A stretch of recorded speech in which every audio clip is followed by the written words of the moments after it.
Jonathan Swift. Viajes de Gulliver. Primera parte. Un viaje a Lilliput. Capítulo 1. El autor da algunas referencias de sí y de su familia y de sus primeras inclinaciones a viajar. Naufraga, se salva a nado y toma tierra en el país de Lilliput, donde es hecho prisionero e internado. Mi padre tenía una pequeña hacienda en Nottinghamshire. De 5 hijos, yo era el tercero. Me mandó al colegio Emanuel, de Cambridge, teniendo yo 14 años, y allí residí 3, seriamente aplicado a mis estudios, pero como mi sostenimiento, aun siendo mi pensión muy corta, representaba una carga demasiado grande para una tan reducida fortuna, entré de aprendiz con Mr. James Bates, eminente cirujano de Londres, con quien estuve 4 años, y con pequeñas cantidades que mi padre me enviaba de vez en cuando fui aprendiendo navegación y otras partes de las matemáticas, útiles a quien ha de viajar, pues siempre creí que, más tarde o más temprano, viajar sería mi suerte. Cuando dejé a Mr. Bates, volví al lado de mi padre, allí, con su ayuda, la de mi tío Juan y la de algún otro pariente, conseguí 40 libras y la promesa de 30 al año para mi sostenimiento en Lleida. En este último punto estudié física 2 años y 7 meses, seguro de que me sería útil en largas travesías. Poco después de mi regreso de Lleida, por recomendación de mi buen maestro Mr. Bates, me coloqué de médico en el Svallow, barco mandado por el capitán Abraham Panel, con quien en 3 años y medio hice un viaje o 2 a Oriente y varios a otros puntos. Al volver decidí establecerme en Londres, propósito en que me animó Mr. Bates, mi maestro, por quien fui recomendado a algunos clientes. Alquilé parte de una casa pequeña en la Old Jewry, y como me aconsejasen tomar estado, me casé con Mistress Mary Burton, hija segunda de Mr. Edmund Burton, vendedor de medias de Negate Street, y con ella recibí 400 libras como dote. Pero como mi buen maestro Bates murió 2 años después, y yo tenía pocos amigos, empezó a decaer mi negocio, porque mi conciencia me impedía imitar la mala práctica de tantos y tantos entre mis colegas. Así, consulté con mi mujer y con algún amigo, y determiné volverme al martes.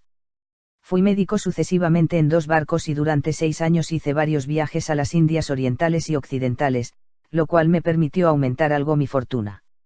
Empleaba mis horas de ocio en leer a los mejores autores antiguos y modernos, y a este propósito siempre llevaba buen repuesto de libros conmigo, y cuando desembarcábamos, en observar las costumbres e inclinaciones de los naturales, así como en aprender su lengua, para lo que me daba gran facilidad la firmeza de mi memoria. El último de estos viajes no fue muy afortunado, me aburrí del mar y quise quedarme en casa con mi mujer y demás familia. Me trasladé de la Old Jewry a Faterlane y de aquí a Wapping, esperando encontrar clientela entre los marineros, pero no me salieron las cuentas. Llevaba 3 años de aguardar que cambiaran las cosas, cuando acepté un ventajoso ofrecimiento del capitán William Pritchard, patrón del Antelope, que iba a emprender un viaje al Mar del Sur. Nos hicimos a la mar en Bristol el 4 de mayo de 1699, y la travesía al principio fue muy próspera. No sería oportuno, por varias razones, molestar al lector con los detalles de nuestras aventuras en aquellas aguas. Baste decirle que en la travesía a las Indias Orientales fuimos arrojados por una violenta tempestad al noroeste de la tierra de Van Diemen. Según observaciones, nos encontrábamos a 30 grados, 2 minutos de latitud sur. De nuestra tripulación murieron 12 hombres, a causa del trabajo excesivo y la mala alimentación, y el resto se encontraba en situación deplorable. El 15 de noviembre, que es el principio del verano en aquellas regiones, los marineros columbraron entre la espesa niebla que reinaba una roca a obra de medio cable de distancia del barco, pero el viento era tan fuerte, que no pudimos evitar que nos arrastrase y estrellase contra ella al momento. 6 tripulantes, yo entre ellos, que habíamos lanzado el bote a la mar, maniobramos para apartarnos del barco y de la roca. Remamos, según mi cálculo, unas 3 leguas, hasta que nos fue imposible seguir, exhaustos como estábamos ya por el esfuerzo sostenido mientras estuvimos en el barco. Así, que nos entregamos a merced de las olas, y al cabo de una media hora una violenta ráfaga del norte volcó la barca. Lo que fuera de mis compañeros del bote, como de aquellos que se salvasen en la roca o de los que quedaran en el buque, nada puedo decir, pero supongo que perecerían todos. En cuanto a mí, nadé a la aventura, empujado por viento y marea. A menudo alargaba las piernas hacia abajo, sin encontrar fondo, pero cuando estaba casi agotado y me era imposible luchar más, hice pie. Por entonces la tormenta había amainado mucho. El declive era tan pequeño, que anduve cerca de 1 milla para llegar a la playa, lo que conseguí, según mi cuenta, a eso de las 8 de la noche. Avancé después tierra adentro cerca de media milla, sin descubrir señal alguna de casas ni habitantes. Caso de haberlos, yo estaba en tan miserable condición que no podía advertirlo. Me encontraba cansado en extremo, y con esto, más lo caluroso del tiempo y la media pinta de aguardiente que me había bebido al abandonar el barco, sentí que me ganaba el sueño. Me tendí en la hierba, que era muy corta y suave, y dormí más profundamente que recordaba haber dormido en mi vida, y durante unas 9 horas, según pude ver, pues al despertarme amanecía. Intenté levantarme, pero no pude moverme, me había echado de espaldas y me encontraba los brazos y las piernas fuertemente amarrados a ambos lados del terreno, y mi cabello, largo y fuerte, atado del mismo modo. Asimismo, sentía varias delgadas ligaduras que me cruzaban el cuerpo desde debajo de los brazos hasta los muslos. Solo podía mirar hacia arriba, el sol empezaba a calentar y su luz me ofendía los ojos. Oía yo a mi alrededor un ruido confuso, pero la postura en que yacía solamente me dejaba ver el cielo. Al poco tiempo sentí moverse sobre mi pierna izquierda algo vivo, que, avanzando lentamente, me pasó sobre el pecho y me llegó casi hasta la barbilla. Forzando la mirada hacia abajo cuanto pude, advertí que se trataba de una criatura humana cuya altura no llegaba a 6 pulgadas, con arco y flecha en las manos y carcaj a la espalda. En tanto, sentí que lo menos 40 de la misma especie, según mis conjeturas, seguían al primero. Estaba yo en extremo asombrado, y rugí tan fuerte, que todos ellos huyeron hacia atrás con terror. Algunos, según me dijeron después, resultaron heridos de las caídas que sufrieron al saltar de mis costados a la arena. No obstante, volvieron pronto, y uno de ellos, que se arriesgó hasta el punto de mirarme de lleno la cara, levantando los brazos y los ojos con extremos de admiración, exclamó con una voz chillona, aunque bien distinta: Equina de Gul. Los demás repitieron las mismas palabras varias veces, pero yo entonces no sabía lo que querían decir. El lector me creerá si le digo que este rato fue para mí de gran molestia. Finalmente, luchando por libertarme, tuve la fortuna de romper los cordeles y arrancar las estaquillas que me sujetaban a tierra el brazo izquierdo, pues llevándomelo sobre la cara descubrí el arbitrio de que se habían valido para atarme, y al mismo tiempo, con un fuerte tirón que me produjo grandes dolores, aflojé algo las cuerdecillas que me sujetaban los cabellos por el lado izquierdo, de modo que pude volver la cabeza unas 2 pulgadas. Pero aquellas criaturas huyeron otra vez antes de que yo pudiera atraparlas. Sucedido esto, se produjo un enorme vocerío en tono agudísimo, y cuando hubo cesado, oí que uno gritaba con gran fuerza: Tolpoponac.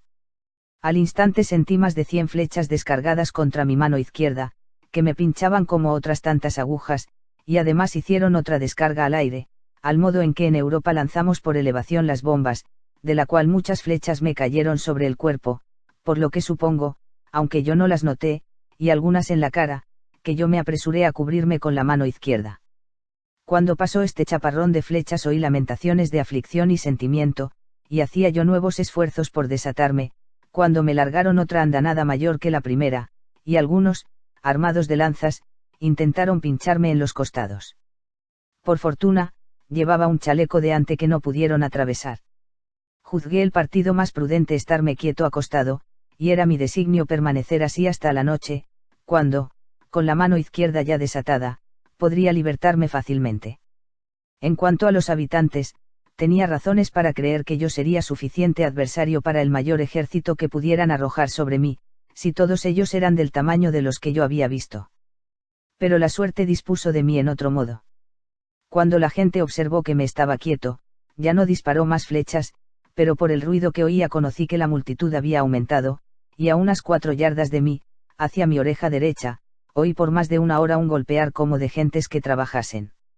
Volviendo la cabeza en esta dirección tanto cuanto me lo permitían las estaquillas y los cordeles, 6 un tablado que levantaba de la tierra cosa de 1,5 pies, capaz para sostener a 4 de los naturales, con 2 o 3 escaleras de mano para subir. Desde allí, uno de ellos, que parecía persona de calidad, pronunció un largo discurso, del que yo no comprendí una sílaba. Olvidaba consignar que esta persona principal, antes de comenzar su oración, exclamó 3 veces: Langro de Ulsan. Estas palabras y las anteriores me fueron después repetidas y explicadas. Inmediatamente después, unos 50 moradores se llegaron a mí y cortaron las cuerdas que me sujetaban al lado izquierdo de la cabeza, gracias a lo cual pude volverme a la derecha y observar la persona y el ademán del que iba a hablar. Parecía el tal de mediana edad y más alto que cualquiera de los otros 3 que le acompañaban, de los cuales uno era un paje que le sostenía la cola, y aparentaba ser algo mayor que mi dedo medio, y los otros 2 estaban de pie, uno a cada lado, dándole asistencia. Accionaba como un consumado orador y pude distinguir en su discurso muchos periodos de amenaza y otros de promesas, piedad y cortesía. Yo contesté en pocas palabras, pero del modo más sumiso, alzando la mano izquierda, y los ojos hacia el sol, como quien lo pone por testigo, y como estaba casi muerto de hambre, pues no había probado bocado desde muchas horas antes de dejar el buque, sentí con tal rigor las demandas de la naturaleza, que no pude dejar de mostrar mi impaciencia, quizá contraviniendo las estrictas reglas del buen tono, llevándome el dedo repetidamente a la boca para dar a entender que necesitaba alimento. El urgo, así llaman ellos a los grandes señores, según supe después, me comprendió muy bien.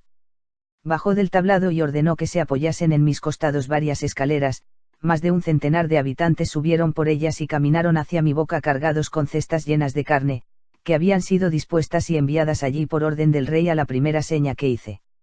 Observé que era la carne de varios animales, pero no pude distinguirlos por el gusto. Había brazuelos, piernas y lomos formados como los de carnero y muy bien sazonados, pero más pequeños que alas de calandria. Yo me comía 2 o 3 de cada bocado y me tomé de una vez 3 panecillos aproximadamente del tamaño de balas de fusil. Me abastecían como podían buenamente, dando mil muestra de asombro y maravilla por mi corpulencia y mi apetito. Hice luego seña de que me diesen de beber. Por mi modo de comer juzgaron que no me bastaría una pequeña cantidad, y como eran gentes ingeniosísimas, pusieron en pie con gran destreza uno de sus mayores barriles y después lo rodaron hacia mi mano y le arrancaron la parte superior. Me lo bebí de un trago, lo que bien pude hacer, puesto que no contenía media pinta, y sabía como una especie de vinillo de Burgundy, aunque mucho menos sabroso. Trajéronme un segundo barril, que me bebí de la misma manera, e hice señas pidiendo más, pero no había ya ninguno que darme. Cuando hube realizado estos prodigios, dieron gritos de alborozo y bailaron sobre mi pecho, repitiendo varias veces, como al principio hicieron, Equina de Gul.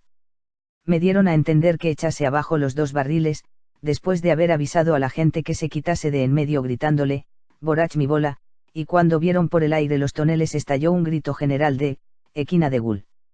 Confieso que a menudo estuve tentado, cuando andaban paseándoseme por el cuerpo arriba y abajo, de agarrar a los primeros 40 o 50 que se me pusieran al alcance de la mano y estrellarlos contra el suelo, pero el recuerdo de lo que había tenido que sufrir, y que probablemente no era lo peor que de ellos se podía temer, y la promesa que por mi honor les había hecho, pues así interpretaba yo mismo mi sumisa conducta, disiparon pronto esas ideas. Además, ya entonces me consideraba obligado por las leyes de la hospitalidad a una gente que me había tratado con tal esplendidez y magnificencia.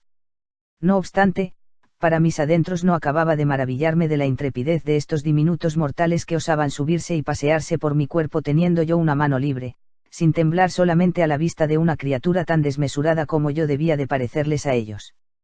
Después de algún tiempo, cuando observaron que ya no pedía más de comer, se presentó ante mí una persona de alto rango en nombre de Su Majestad Imperial.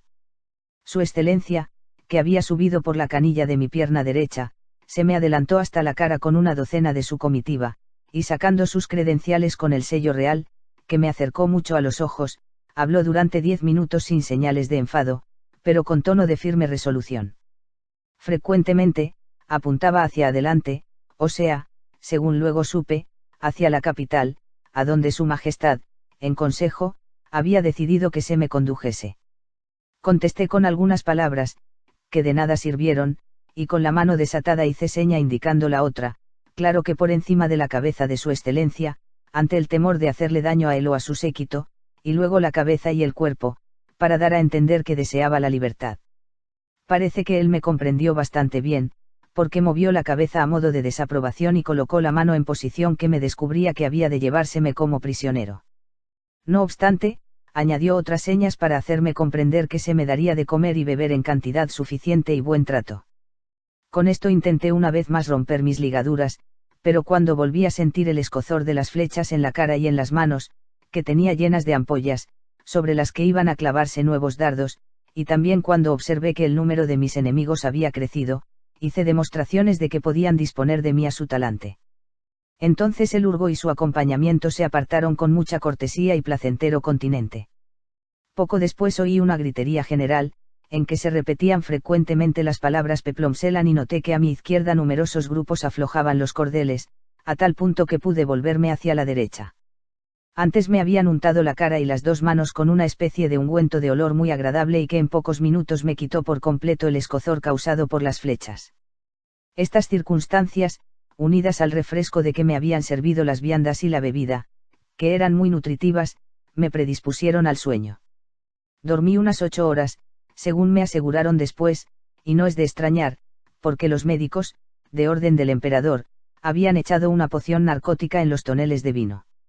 A lo que parece, en el mismo momento en que me encontraron durmiendo en el suelo, después de haber llegado a tierra, se había enviado rápidamente noticia con un propio al emperador, y éste determinó en consejo que yo fuese atado en el modo que he referido, lo que fue realizado por la noche, mientras yo dormía, que se me enviase carne y bebida en abundancia y que se preparase una máquina para llevarme a la capital.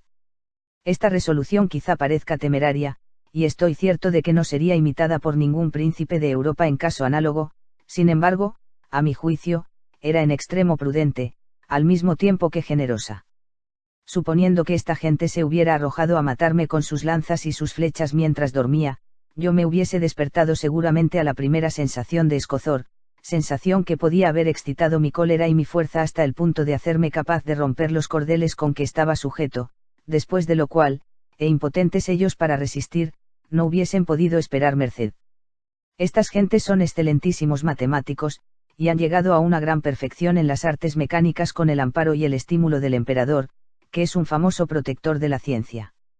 Este príncipe tiene varias máquinas montadas sobre ruedas para el transporte de árboles y otros grandes pesos. Muchas veces construye sus mayores buques de guerra, de los cuales algunos tienen hasta 9 pies de largo, en los mismos bosques donde se producen las maderas, y luego los hace llevar en estos ingenios 300 o 400 yardas. Hasta el martes 500 carpinteros e ingenieros se pusieron inmediatamente a la obra para disponer la mayor de las máquinas hasta entonces construida. Consistía en un tablero levantado 3 pulgadas del suelo, de unos 7 pies de largo y 4 de ancho, y que se movía sobre 22 ruedas. Los gritos que oí eran ocasionados por la llegada de esta máquina, que, según parece, emprendió la marcha 4 horas después de haber pisado yo tierra. La colocaron paralela a mí, pero la principal dificultad era alzarme y colocarme en este vehículo. 80 vigas, de 1 pie de alto cada una, fueron erigidas para este fin, y cuerdas muy fuertes, del grueso de bramantes, fueron sujetas con garfios a numerosas fajas con que los trabajadores me habían rodeado el cuello, las manos, el cuerpo y las piernas. 900 hombres de los más robustos tiraron de estas cuerdas por medio de poleas fijadas en las vigas, y así, en menos de 3 horas, fui levantado, puesto sobre la máquina y en ella atado fuertemente. Todo esto me lo contaron, porque mientras se hizo esta operación yacía yo en profundo sueño, debido a la fuerza de aquel medicamento soporífero echado en el vino. 1500 de los mayores caballos del emperador, altos, de 4 pulgadas y media, se emplearon para llevarme hacia la metrópolis, que, como ya he dicho, estaba a media milla de distancia. Hacía unas 4 horas que habíamos empezado nuestro viaje, cuando vino a despertarme un accidente ridículo. Habiéndose detenido el carro un rato para reparar no sé qué avería, 2 o 3 jóvenes naturales tuvieron la curiosidad de recrearse en mi aspecto durante el sueño, se subieron a la máquina y avanzaron muy sigilosamente hasta mi cara. Uno de ellos, oficial de la guardia, me metió la punta de su chuzo por la ventana izquierda de la nariz hasta buena altura, el cual me cosquilleó como una paja y me hizo estornudar violentamente. Enseguida se escabulleron sin ser descubiertos, y hasta 3 semanas después no conocí yo la causa de haberme despertado tan de repente. Hicimos una larga marcha en lo que quedaba del día y descansé por la noche, con 500 guardias a cada lado, la mitad con antorchas y la otra mitad con arcos y flechas, dispuestos a asaetearme si se me ocurría moverme. A la mañana siguiente, al salir el sol, seguimos nuestra marcha, y hacia el mediodía estábamos a 200 yardas de las puertas de la ciudad. El emperador y toda su corte nos salieron al encuentro, Pero los altos funcionarios no quisieron de ninguna manera consentir que su majestad pusiera en peligro su persona subiéndose sobre mi cuerpo. En el sitio donde se paró el carruaje había un templo antiguo, tenido por el más grande de todo el reino, y que, mancillado algunos años hacía por un bárbaro asesinato cometido en él, fue, según cumplía al celo religioso de aquellas gentes, cerrado como profano. Se destinaba desde entonces a usos comunes, y se habían sacado de él todos los ornamentos y todo el moblaje. En este edificio se había dispuesto que yo me alojara. La gran puerta que daba al norte tenía 4 pies de alta y cerca de 2 de ancha. Así que yo podía deslizarme por ella fácilmente. A cada lado de la puerta había una ventanita, a no más que 6 pulgadas del suelo. Por la de la izquierda, el herrero del rey pasó 91 cadenas como las que llevan las señoras en Europa para el reloj, y casi tan grandes, las cuales me ciñeron a la pierna izquierda, cerradas con 36 candados. Frente a este templo, al otro lado de la gran carretera, a 20 pies de distancia, había una torrecilla de lo menos 5 pies de alta. A ella subió el emperador con muchos principales caballeros de su corte para aprovechar la oportunidad de verme, según me contaron, porque yo no los distinguía a ellos. Se advirtió que más de 100.000 habitantes salían de la ciudad con el mismo proyecto, y, a pesar de mis guardias, seguramente no fueron menos de 10.000 los que en varias veces subieron a mi cuerpo con ayuda de escaleras de mano. Pero pronto se publicó un edicto prohibiéndolo bajo pena de muerte. Cuando los trabajadores creyeron que ya me sería imposible desencadenarme, cortaron todas las cuerdas que me ligaban, y acto seguido me levanté en el estado más melancólico en que en mi vida me había encontrado. El ruido y el asombro de la gente al verme levantar y andar no pueden describirse. Las cadenas que me sujetaban la pierna izquierda eran de unas 2 yardas de largo, y no solo me dejaban libertad para andar hacia atrás y hacia adelante en semicírculo, sino que también, como estaban fijas a 4 pulgadas de la puerta, me permitían entrar por ella deslizándome y tumbarme a la larga en el templo.